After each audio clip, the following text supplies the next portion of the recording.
What would you pack in your backpack if you had a new coaching engagement but could only take a limited number of items? Each week, the Coach's Backpack looks at the multifaceted world of coaching and asks a new guest to tell us what they would take with them and why. This week, we're taking a peek inside the backpack of Rafa Ribeiro. Welcome, Rafa. Hey, David. Before we get going, how would you describe what you do in under 20 words? Oh, under 20 words. That's a challenge there. Okay. I help teams and individuals, sometimes with agile ways of working, sometimes with surfing, and sometimes with creativity. Okay, and today you're here to represent the surfing element mixed with coaching, right? Yeah, this is my current experiment that just got locked in with the lockdown, but now slowly I'm coming back to it. Right, well, look, here's a scenario. You've been asked to coach a new client, but are limited to what you can take with you. So you don't worry, you've got your essentials, you've got your surfboard, you've got your clothes, you've got your toothbrush, you've got your signed photograph of me. In addition to all of that, you're allowed to take one book, one tool, technique, concept, method, approach, whatever you want to call it, one other item of your choice, and one person to accompany you. And they can be someone from the past who is no longer with us or someone who is still alive. Okay, so what and who would you take and why?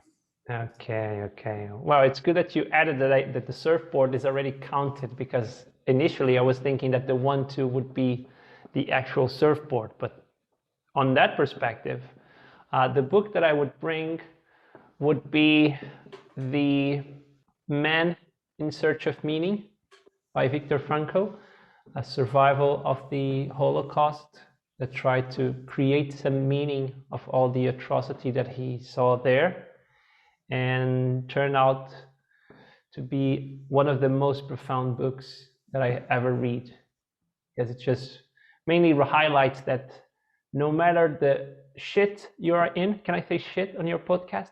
Yeah. No matter the shit you are in, and I assume he was into a lot of shit, and I literally sometimes, you can always make a choice and assign yourself the responsibility to decide how you react to the stuff that happens to you, even if it's not your fault. So you're not at fault, but you can always be responsible on how you react. So that would be the book. Can you give us an example of when this has come into play, either for you or a client? Well, I think it ties with the whole essence of coaching, which is, yes, we are creating a space for people to reflect on what they want to achieve or change in their lives.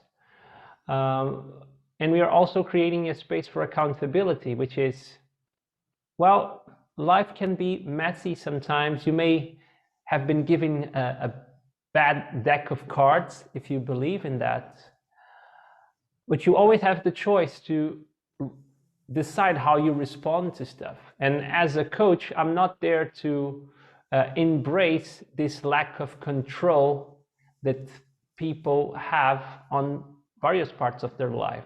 I'm there to help them with the things they can control, on taking this responsibility to respond. So this respond ability, I like to do this kind of play with the word responsibility, your ability to respond. I like that, respondability. Okay, and what else is going in this backpack then, Rafa? So the 1-2 or technique or concept. Oh man, that's a tough one, because again, I was thinking about the surfboard. I would say keep it simple, the will of anything. It turns out that the last session that I did with someone at the beach, the person just gave me the most frightening answer to the question, what would you like to talk today? Which is, I don't know. And I was literally at the beach, and I thought to myself, okay, I don't have a piece of paper, I don't have a pen. What if I ask that person to draw the wheel of anything in the sand, trying to find either a stone or a stick and represent the wheel of anything on the sand? And it turned out that saved the session, because only that drawing and reflection open up a lot of interesting conversations. So I would keep at that.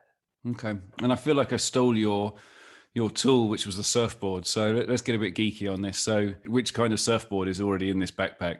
It's a big backpack, right? Okay. Well, it would be definitely a big surfboard, probably a soft board, which is one that has foam on the top. It's normally used when you're learning how to surf, and it's easier for you to stand up because it has more buoyance, and it's also softer if you get hit by it. And even if you know how to surf, because the idea is not to use the surfing as the main actor in the coaching session, but just as a supportive or challenging second coach, the surfboard does not really matter much. So the more friendly, the more buoyance will help you take your mind out of the board itself and focus on what the sea and the ocean is telling you. So just to be clear, this is not about coaching people to be surfers.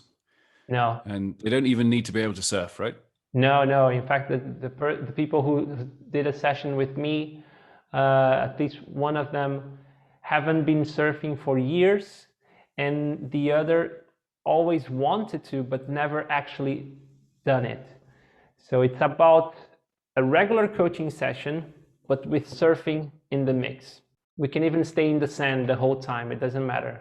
We're just using the surfing and the ocean as a background and as a really strong feedback cycle on certain occasions. Okay, let's press on. You've got remaining to put in this backpack one other item of your choice and this person that's coming with you.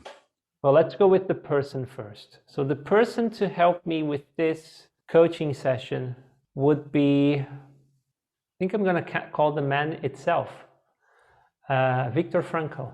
If any point in time people may lose motivation about how things are challenging, I'm just going to look at Viktor and say, Viktor, spit it out the real truth here. How bad things can get, and what are the things you saw, and maybe share some of your experience on how we can, almost like creating this scale of awfulness with someone literally. Okay. One item left, Rafa. One item left. Yeah, that's the crucial one. I would take a really big bottle of water. I like that saying that goes, most of our problems can be solved by a deep breath, a walk in the woods, or a glass of water. Our brain is fully addicted to water. It consumes a lot of our water and also our oxygen. So taking that big glass of water can rehydrate enough, especially if we are in the ocean. The sand is quite salty. The seawater is not so drinkable. I think it could create a real impact on how our brains could be working. Well, that's your backpack full. So let's just take a deeper look at this backpack. Someone might have helped you pack. So there might be items in there you didn't expect. What's one thing you'd want to make sure was not in your backpack? Or if that person really knew me, what I would like to leave behind would be my desire for external validation or approval. So I would really want to leave that behind, because as soon as I got centered in how well am I performing, I lose track and the focus on creating that space for the coachee. Yeah, that's what I would leave behind. Where do you hope that you are going for this fictional gig, or where do you hope you're not going? Literally, I would love to do a session like this in the Maldives. It's my dream place to visit.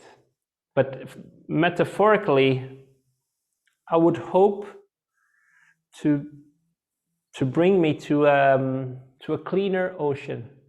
And I mean this literally also. It's horrendous The more time I spend on the beach, the more I see the clutter that we as a species are throwing out there.